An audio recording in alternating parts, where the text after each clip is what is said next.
शांति। आज 7 नवंबर 2023 भारत में मंगलवार है। Today is 7th November 2023 and it's Tuesday in Bharat. आज की मुरली का जादुई रहस्य स्वयं को प्रेरणा देने के लिए magical secrets of todays Murli for motivating the self. आज की साकार मुरली बहुत सारे राजों से भरी हुई है। विशेष आज की मुरली में दो इम्पोर्टेंट शब्द है जिसके ऊपर हम जाने वाले हैं गहराई में। एक तो अंग्रेजी का शब्द है सेवियर। सेवियर मना बचाने वाला, गॉड द सेवियर कहते हैं। क्रिश्चियनिटी में ये शब्द ज़्यादा आया है। वैसे बाकी धर्मों में भी जो परमात्मा को मानते हैं वो सेवियर ये शब्द इस्तेमाल करते हैं। कुछ धर्मों में तो धर्म स्थापकों को भी सेवियर माना गया है, माना बचाने वाले।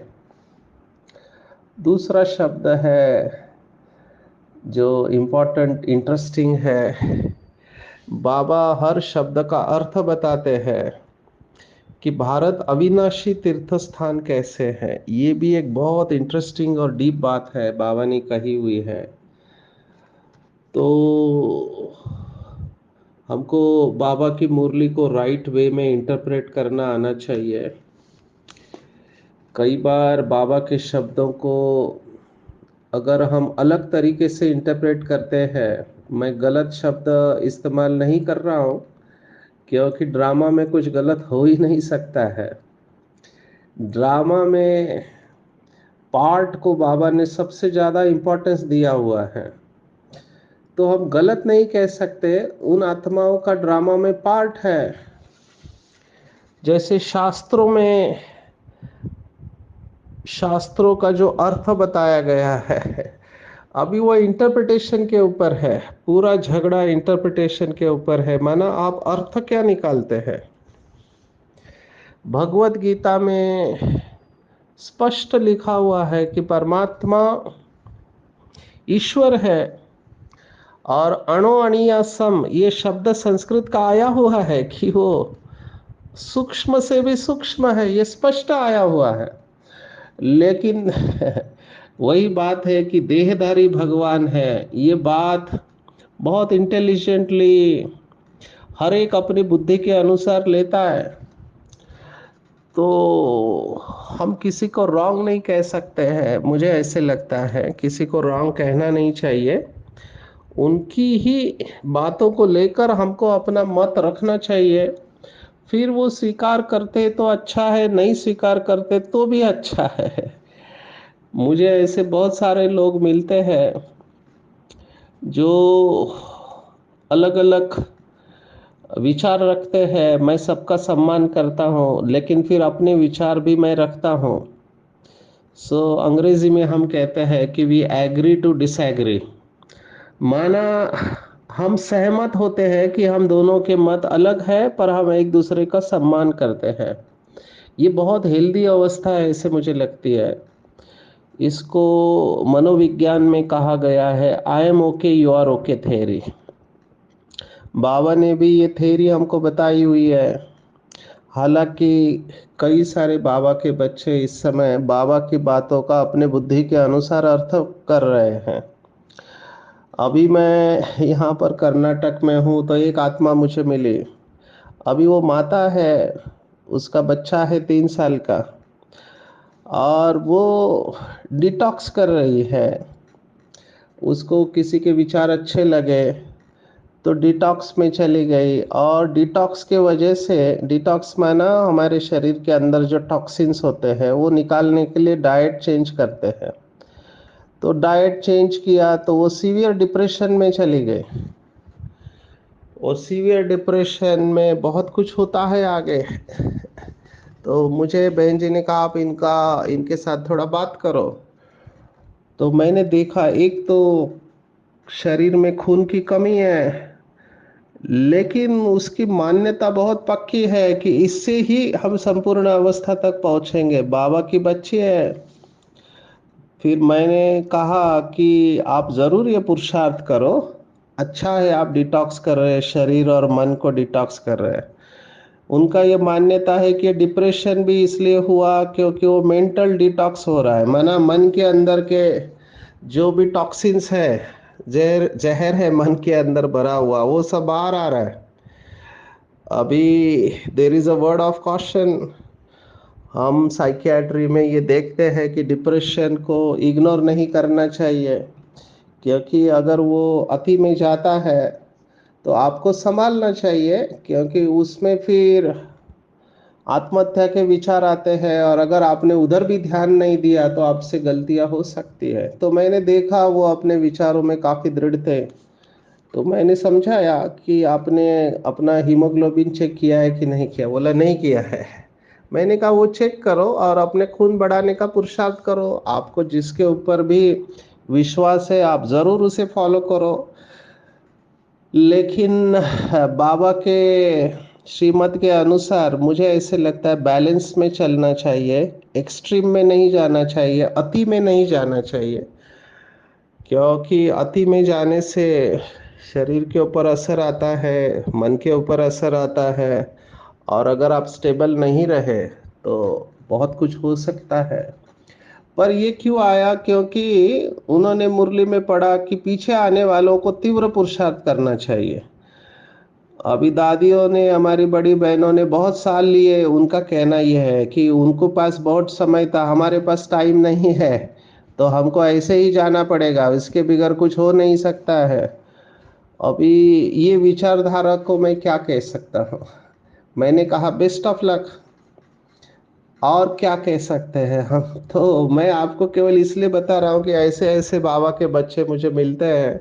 मैं उनके प्रति शुभ भावना रखता हूँ कि बाबा इनको शक्ति दे, इनकी मनोकामनाएं पूर्ण करे।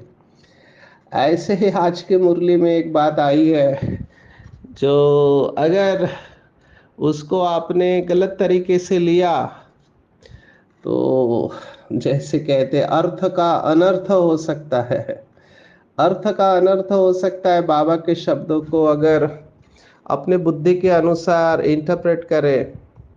मुझे बहुत सारे लोग मैसेज भेजते रहते हैं कि आपकी ये बात हमें पसंद नहीं आई, इस बात के बजाय ऐसा होना चाहिए। मैंने कहा thank you very much, best of luck, go with your thought.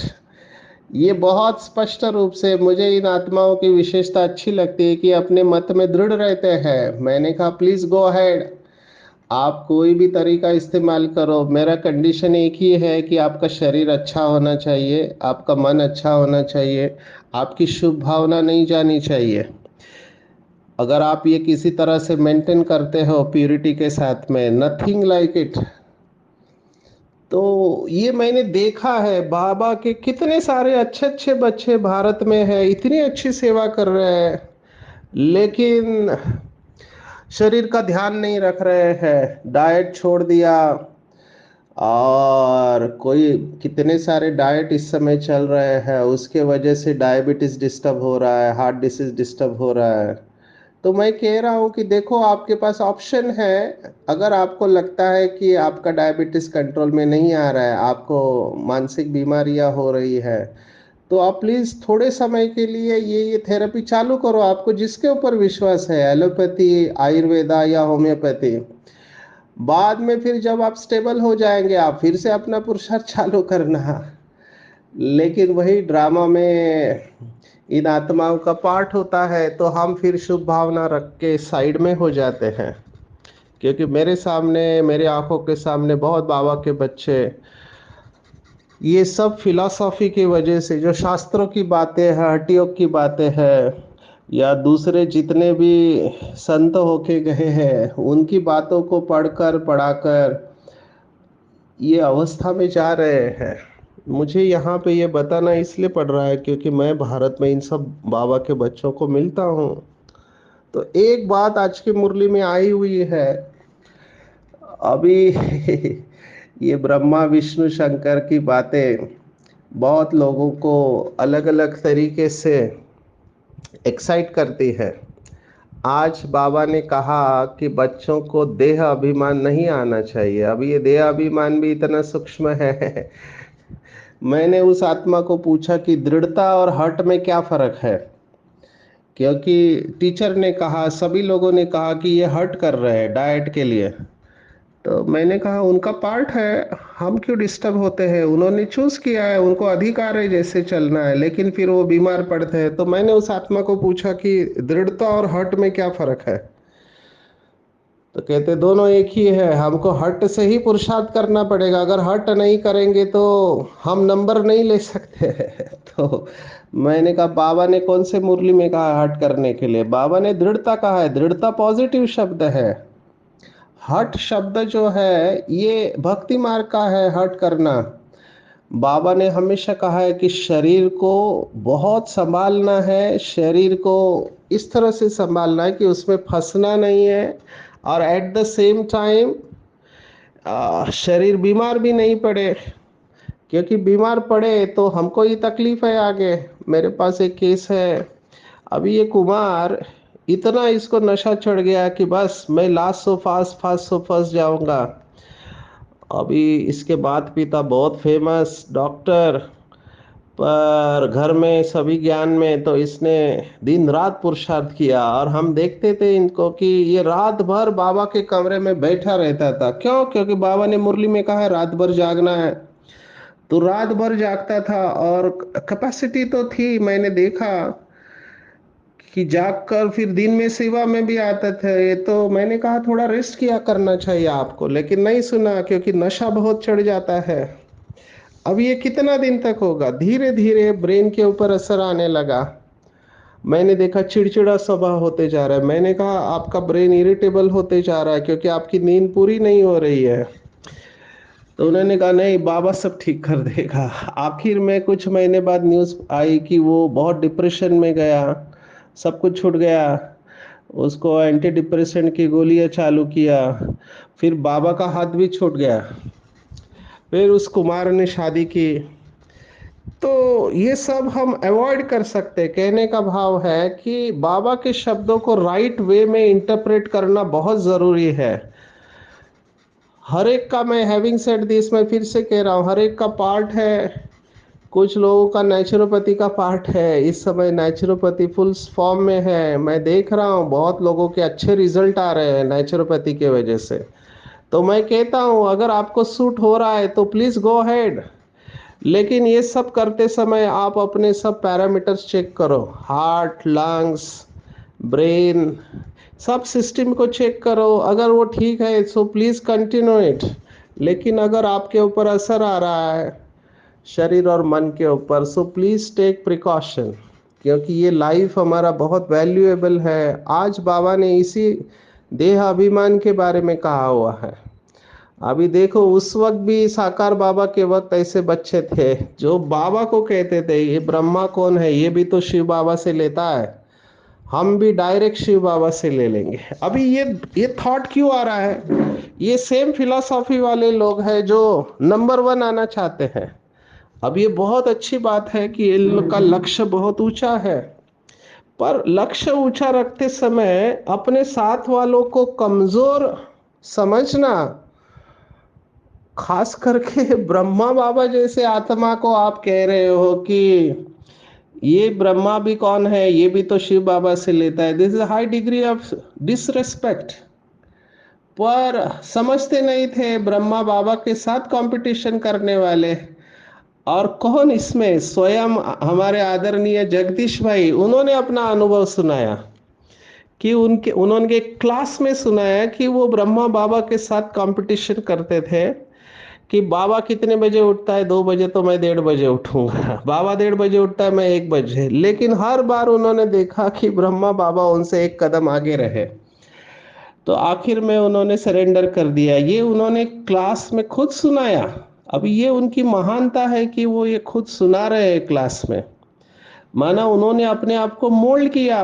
उनको बहुत नशा था, क्योंकि भगवान को बहुत ढूंढा था, हर जगह पे ढूंढा था, नहीं मिले थे। और बाबा मिला तो उनको उसका इम्पोर्टेंस था। और बाबा ने भी आज विशेष हमारे आदरणीय जगदीश भाई को याद किया है। ये बाबा की कमाल है कि बाबा ने आज जगदीश भाई की विशेषता आज की मुरली में बताई है।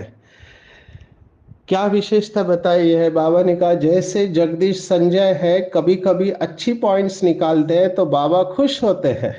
बच्चों को सर्विस का शौक चाहिए। ये उस वक्त की बात है जब सर्विस कैसे करने के उसके प्लान्स चलते थे।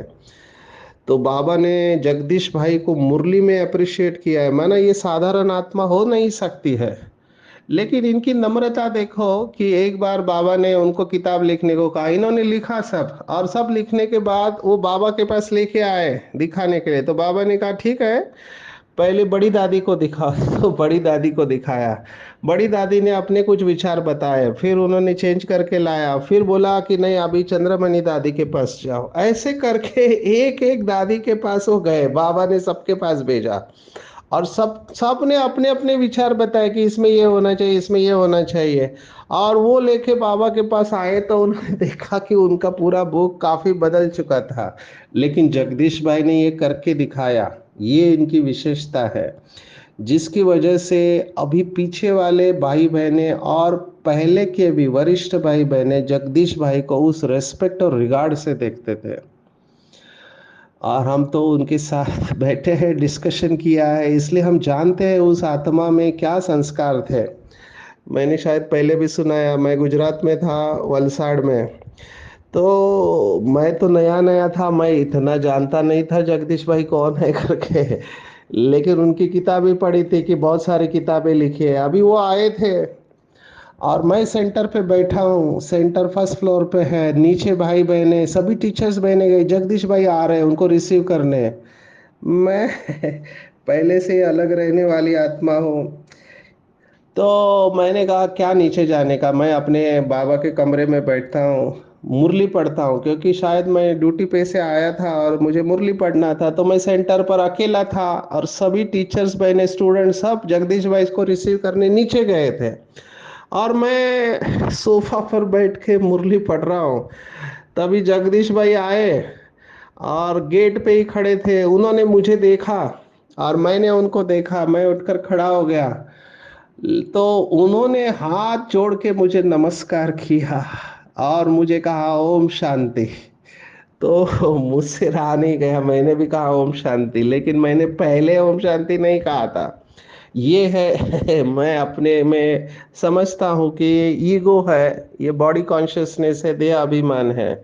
लेकिन इस आत्मा की विशेषता देखो, इनके अंदर इतना बड़ा chief spokes person of Brahma Kumaris, हमारी एनुअल मीटिंग कंडक्ट करने वाले, इतनी सारी किताब लिखे, लेकिन आते ही पहले मुझे नमस्कार किया। तो मेरे दिल के ऊपर ये छाप पड़ गई कि इतनी बड़ी आत्मा लेकिन इतने नम्र होके मेरे सामने हाथ जोड़ रही है, तो ये बहुत बड़ी बात है, ये सीखने जैसी बात है।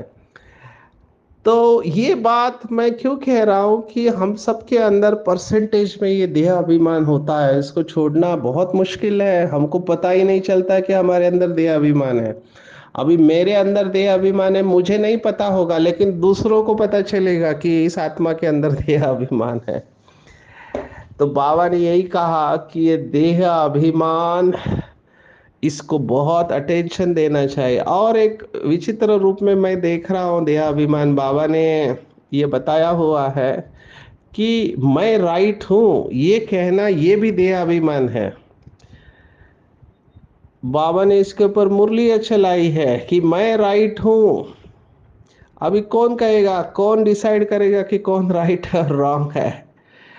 हमेशा मैंने दादियों को देखा है कि दादियाँ कहते कि बाबा ने मुरली में ऐसे कहा बाबा ने मुरली में ऐसे कहा तो बाबा को आगे रखना है। एक जगह पे तो देखा कि एक आत्मा कह रही है मेरी श्रीमत पर तुम नहीं चलते हो। तो मुझे बहुत हंसने को आया। मैंने कहा मन ही मन में, मैंने कहा तुम्हारी श्रीमत कहाँ से आ गई, ये तो बाबा की श्रीमत है। तो हमको पता नहीं चलता है। जहां पे हम अटक सकते हैं वो कौन सी पॉइंट है आज के मुरली में, तो वो है विष्णु की पॉइंट। आज वैसे न्यू मैन का शब्द भी आया। अभी कृष्ण को, श्री कृष्ण को न्यू मैन कहते हैं। ब्रह्मा न्यू मैन नहीं है, ब्रह्मा फर्स्ट मैन है और श्री कृष्ण है हेवनली न्यू मैन।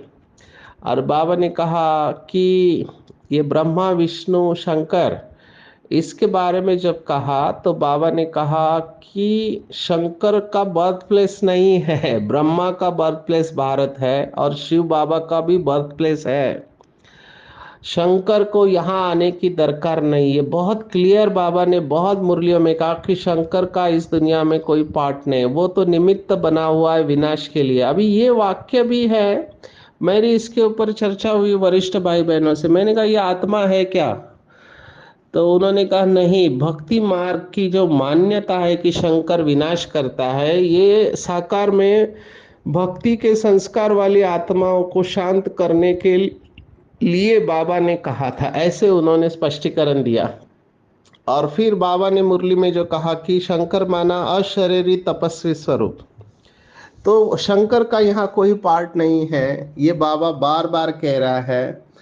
फिर बाबा ने कहा विष्णु आते हैं जबकि दो रूप से राज्य करते हैं, पालना करते हैं। विष्णु के दो रूप युगल दिखाए हैं। अभी विष्णु आते हैं इस शब्द में गड़बड़ हो सकता है। विष्णु आते हैं तो कुछ भाई बहन इसका अर्थ ये निकाल सकते हैं, अच्छा ऊपर से विष्णु की आत्मा नीचे आती है। फिर बाबा ने कहा दो रूप से राज्य करते हैं, पालना करते हैं। विष्णु के दो रूप युगल दिखाए हैं, उनकी यह विष्णु प्रतिमा है, वह तो सतयुग में आते हैं। अभी ये कहने के बाद भी कंफ्यूजन हो सकता है कि विष्णु की आत्मा सतयुग में आती है क्या, तो ऐसा कुछ नहीं है। कॉमन सेंस है कि वो आत्मा नीचे आती नहीं है। अभी वो आत्मा है या नहीं, इसके ऊपर भी दो स्कूल्स ऑफ थॉट है।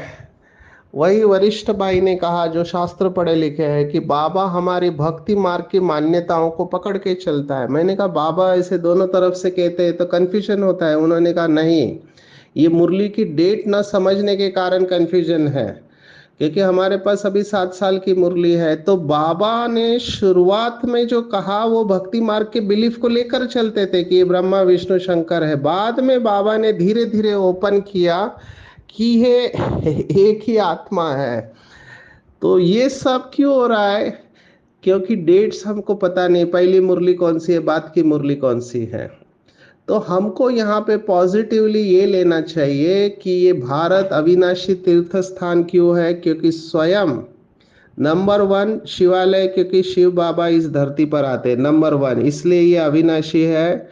और दूसरा, सतयुग और त्रेता युग में यहाँ देवताओं का राज्य चलता है, तो देवताओं का राज्य चलता है और देवी देवताएं संपूर्ण पवित्र है, प्रकृति के तत्व भी पवित्र है, तो पवित्र को शिवालय कहा जाता है।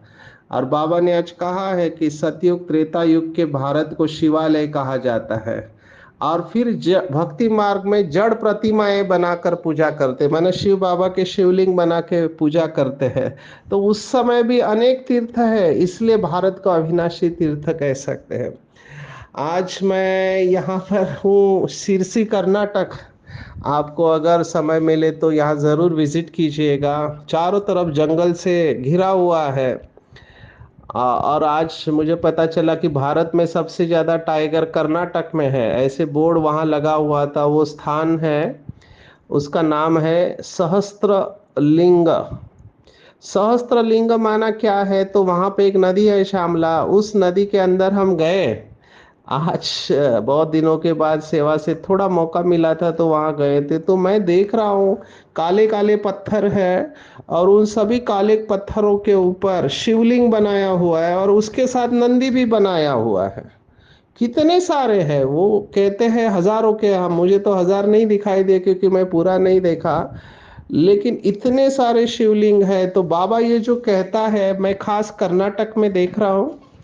आप कर्नाटक को अगर जानते हैं तो यहाँ पे केएलईस करके है, मैं ना, लिंगायत एजुकेशन सोसाइटी, क्योंकि इनके बहुत स्कूल कॉलेजेस है। ये लोग जो है वो शिव को मानने वाले हैं। तो यहाँ पे एज एक्सपेक्टेड बहुत सारे शिवलिंग और शिव के मंदिर है, और सेवा भी यहाँ पे बहुत अच्छी चल रही है। लेकिन भक्ति का पाठ भी उतना ही है। बाबा कर्नाटक या साउथ वाले सभी भाई बहनों को कहते हैं कि इनके अंदर भावना बहुत है, क्योंकि भाषा थोड़ी अलग है, लेकिन फिर भी भावना होने के कारण बाबा से बहुत प्यार है और नंबर ले रहे हैं। मैं देख रहा हूँ यहाँ के एक एक आत्मा में पुरुषार्थ इतना अच्छा करते हैं, बाबा से सच्ची दिल से प्यार करते हैं, रोते हैं।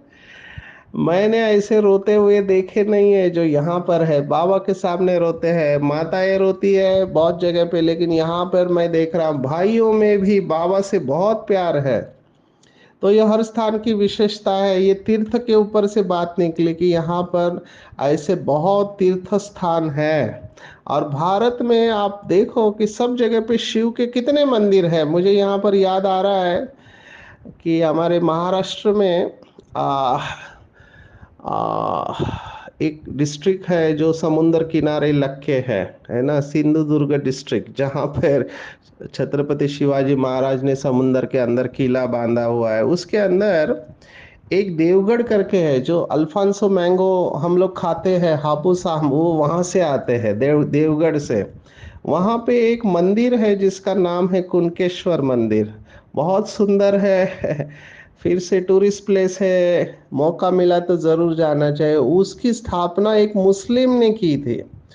वो जहाज से जा रहा था और समंदर में तूफान आया था, तो उसको समझ में नहीं आ रहा क्या करे, क्योंकि मौत सामने दिखाई दे रही थी। तो सामने उसने लाइट देखा, तो उसने लाइट से प्रार्थना की कि तुम जो भी हो, अगर तुम मेरे जहाज को बचा लोगे तो मैं तुम्हारा यादगार बनाऊंगा। और उसका जहाज बच जाता है और वो किनारे आके वहां पर मंदिर की स्थापना करता है। ये शिव का मंदिर है।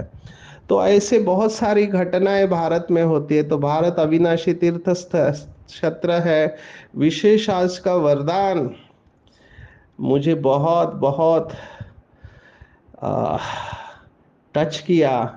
बाबा ने संपूर्ण अवस्था के बारे में बताया कि लास्ट का पेपर सेकंड का होगा, और वो होगा सेकंड में फुल स्टॉप, कुछ भी याद नहीं आए। बाबा ने देखो क्या शब्द इस्तेमाल किया आज की मुरली में, कि मैं, मेरा बाबा दूसरा न कोई। ये सोचने में भी समय लगता है, ये सोचने में भी नहीं, लेकिन टिक जाए, हिले नहीं। क्यों, क्या कोई क्वेश्चन उत्पन्न न हो, तभी आप नष्ट मोह स्मृति स्वरूप बनेंगे। अब ये बहुत टफ है देखा जाए तो, क्योंकि सेकंड बोलते ही सेकंड चला जाता है। बाबा कहता है मैं और बाबा, तीसरा कोई भी न हो। ये बहुत काल का अभ्यास होगा, तभी हम लास्ट में पास हो पाएंगे। इसलिए बाबा कहता है अभ्यास करो। एक विशेष अभ्यास जो मुझे पर्सनली बहुत अच्छा लगता है वो है कि जब चाहे जब विस्तार में जाए, और जब चाहे तब समेट ले। मैं अपने को देखता था, पहले मेरा संस्कार था कि बहुत विस्तार में जाने का, लेकिन अभी जैसे जैसे हम सेवा में अनुभव करते हैं कि लोग ज़्यादा सुनना नहीं चाहते हैं। शॉर्ट में सुनाओ, टू द पॉइंट सुनाओ। इससे सबका समय भी बच जाता है और हमारा मैसेज भी चला जाता है। तो ये अभ्यास के आधारे मैं कह रहा हूँ आप लोगों को कि ये बहुत इंपॉर्टेंट है। इससे एनर्जी बहुत बचती है। जहाँ 2 शब्द कहने हैं वहाँ 10 शब्द नहीं कहना चाहिए, आपकी बहुत एनर्जी बचेगी। क्योंकि मेरे अभी जैसे कल 6 लेक्चर थे, 6 लेक्चर लेने के बाद 1-1.5 घंटा रोज एक एक लेक्चर, तो आप एग्जॉस्ट हो जाते हैं। अभी लेक्चर के बाद लोग बात करने के लिए आते हैं, काउंसलिंग के लिए आते हैं। अभी सबको समय नहीं दे पाते, पर किसी को नाराज भी नहीं करना है। अभी ये मोबाइल में मैसेजेस आते हैं, उसके अलावा एक्स्ट्रा है। अभी तो मोबाइल का मैसेज देखना मैंने नियरली बंद कर दिया, इट इज नॉट पॉसिबल।